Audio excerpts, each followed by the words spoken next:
This right here is the Jumper EZBook X1, and it is basically the exact same laptop as the Teclast F5, but it's a cheaper version. This one sells for about $50 US less. It doesn't have stylus support, it has half the RAM, but it really is almost the same laptop. The 11.6-inch IPS panel it has in it is very similar. It outputs around about 220 lux, which is not the brightest. I like to see a little bit more than that. The key thing is here that it's not fully laminated. It's fully laminated on the Teclast F5, but not here.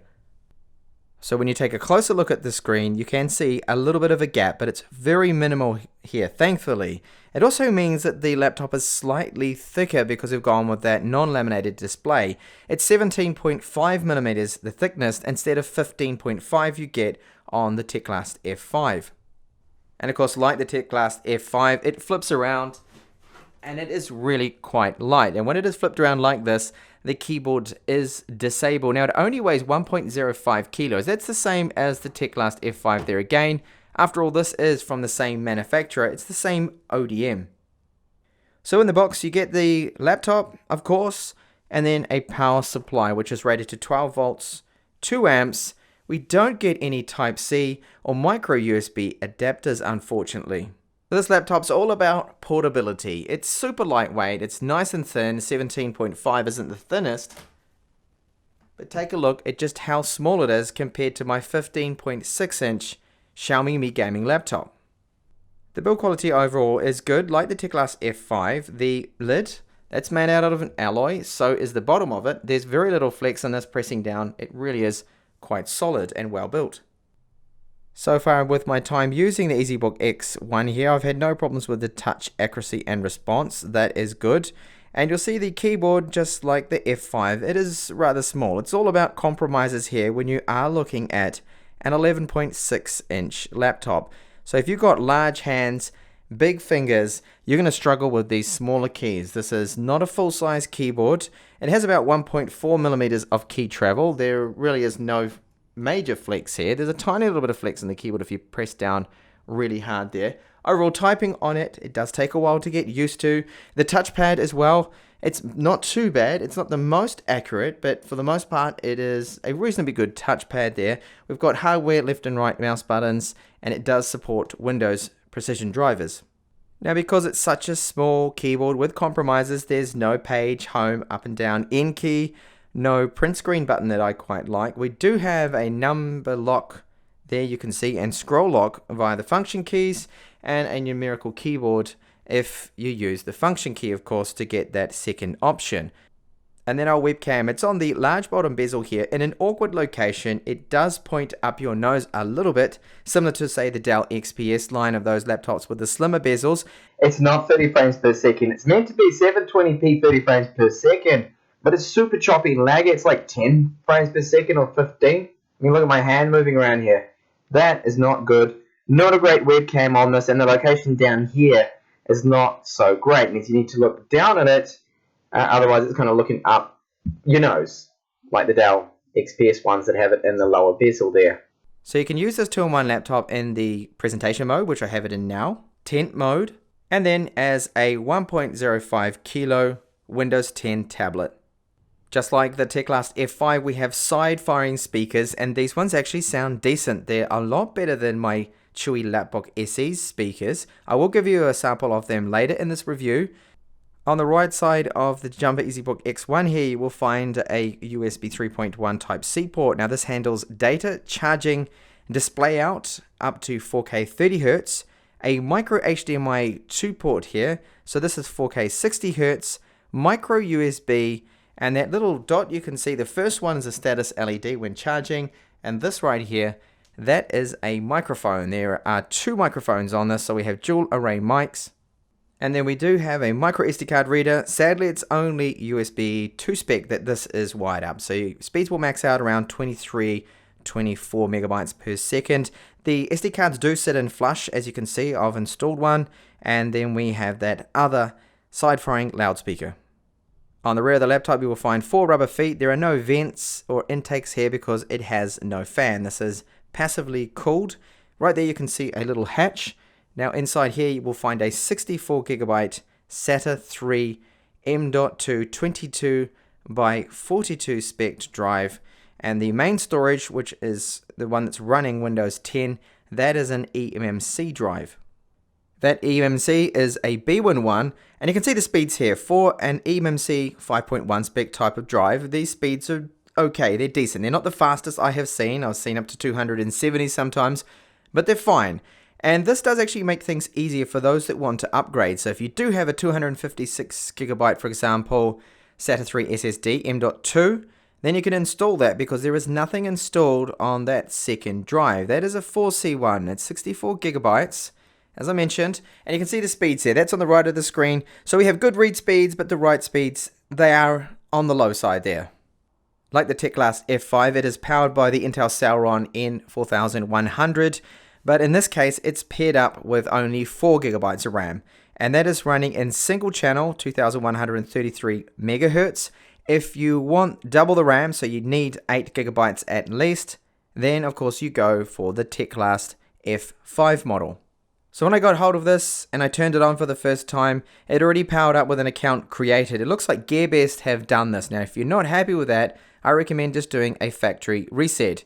It has a valid Windows 10 Home license on here, so you're not going to run into any problems if you decide to also do a complete new install of Windows 10. However, bear in mind that you're going to need a proper driver backup, and I will be supplying one of those backups. I'll upload that on my website, and that will contain things like the accelerometer drivers that you need for the screen, and that is also used in conjunction with the keyboard to know when that keyboard's flipped around to disable the keyboard.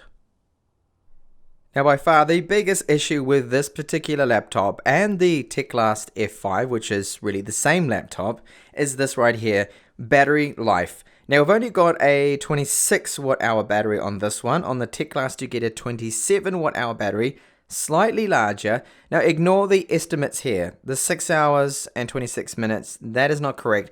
This is only going to last for about 4 hours, so it has very disappointing battery life. Sure, it is light, it's thin, it's super portable. It's just a real shame that this battery will not go for at least 7 hours so you can get a day's work out of it. Now, I have run one benchmark here. This is Geekbench 4. And it gets a decent score for this particular chipset. I see around 1800.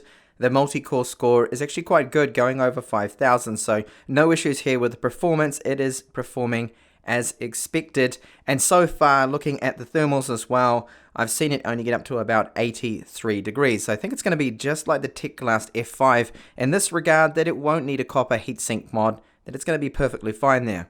So I was wondering, why does it feel so quick? It actually feels surprisingly quick for the chipset. For what it is, I've noticed that it's a lot smoother than, say, other tech that I've got, say the EZBook X4. When I got that one, it didn't have this right here. So what we're looking at is the power limit, and it has a power limit 1 according to HW info here. You can see set of 14 watts. Now, that is what I normally use when I do my copper heatsink mod, and then I unlock the power limits. So this in a way is actually a really good thing. This is boosting performance, but it will maybe affect the battery life a little bit. But personally, I would not touch it. You want to get all the speed you can with these types of chipsets we have here. And as I mentioned, that the thermals seem to actually be checking out just like the Teclast F5. So I would leave this. It's great that they have used 14 watts here, and they are giving us some real extra power here in terms of performance, and you can actually feel it when you're using it. It does feel quite quick and snappy. So after 47 minutes of stress testing, temperatures check out, max temps are 79 degrees, so very similar to the Teclast F5. What you're looking at now is also a 4K demo clip that I'm streaming through YouTube, and you can see that this, of course, it's an Edge, so it's going to be a little bit smoother than Chrome. Chrome tends to drop frames, but at the moment we have only one drop frame here. This is running really well, so there seems to be no problems with the wireless range. The performance at the moment seems good. Now, I have tested out Bluetooth. I know the Bluetooth range was quite poor on the Teclast F5. It seems to be the case here as well. I can't really get outside of what I would call a normal room's length away, and then the Bluetooth starts to fail there. You get, for example, my Bluetooth headset, it starts to break up. You get problems. The mouse as well doesn't seem to work as well. So the Bluetooth range isn't the best on this device for some reason, but it's what I would call within normal kind of range. So if you're close enough, it's going to work okay. So what I would do is actually just exit out of this full screen mode. I know a lot of people will probably be questioning what the touch is like, the response. You can see that loading in, it's is a little bit slow there to bring that in. But of course the video, that is actually still going there, so that is probably why that is happening to bring those comments in. But I found that the touch response, the accuracy is really quite good here, and just swapping between and going through things. So this is my website here. That is now scrolling quite a bit smoother, even though this does have a lot of images in it. And that is probably because I'm not running that 4K video in the same tab. That is why that is happening there. Now, of course, with the 4 gigabytes of RAM, you're not going to be able to run as many tabs in Edge and in Chrome before they have to refresh. If you want that, like I mentioned, go for the Teclast F5. I will also give you now a sample of those speakers. So they are the exact same speakers used in the Teclast F5. They have a little bit of bass to them. The volume could be better, but overall they sound actually a lot better than, for example, the Lapbook SE. Slightly high quality speakers. You get more mids, a little bit of bass, whereas those speakers on the Lapbook SE, they're super flat. But here's that sample.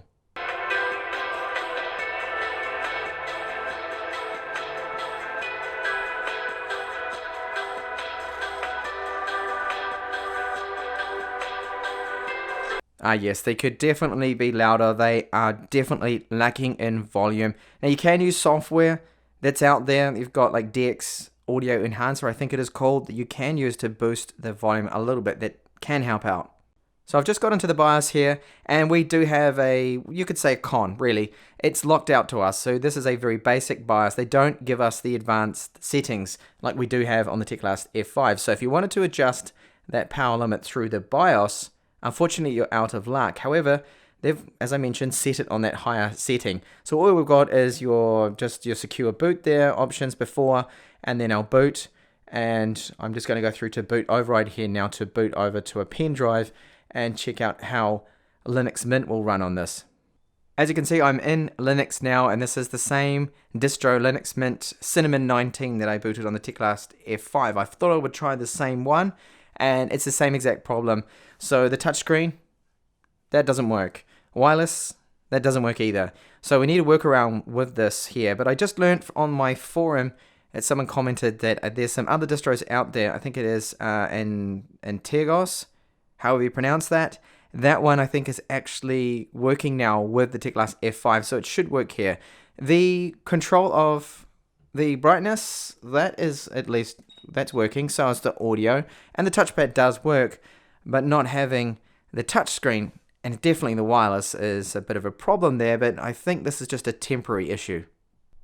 So this is the cheaper alternative to the Teclast F5. You miss out on 4 gigabytes of RAM. You do not have stylus support. But what I've heard from the Teclast F5 owners on my forum, that the stylus accuracy is actually not really that good. So maybe we're not actually missing out on too much there. So it is essentially the same exact laptop. We've got a 14 watt power limit, which is much higher than Intel's recommended 6. So it performs quite good. It feels snappy. I'm quite happy with the touchscreen on this. The accuracy, I'm going to say, is actually better. It feels a little bit more accurate and just a little bit more responsive than my Teclast F5. Now, it is a non-laminated screen, so it doesn't look quite as good. However, the gap between the touch digitizer and then the IPS panel is very small. It's only about 1 millimeter, perhaps even less. So it almost at times looks like this could even be a fully laminated screen. Now, there's a lot of compromises with having such a small ultra portable laptop. Okay, it's really portable. I love the weight of this. It's just over 1 kilo. It's thin, but the keyboard for me is a little bit of a problem. It does take some adjustment to get used to typing on such a small keyboard. And then we of course run into the other problems, and that is of course the camera location. The main one is the battery life. The battery life on this thing, so you're going to get around 4 to 5 hours depending on your use. Now, I found on the Teclast F5 that I could get around 4.5. If you really tone down the battery use on it, if you set it to the lower power use setting in Windows, and then you turn down the brightness, you may be able to squeeze 5 hours just out of it.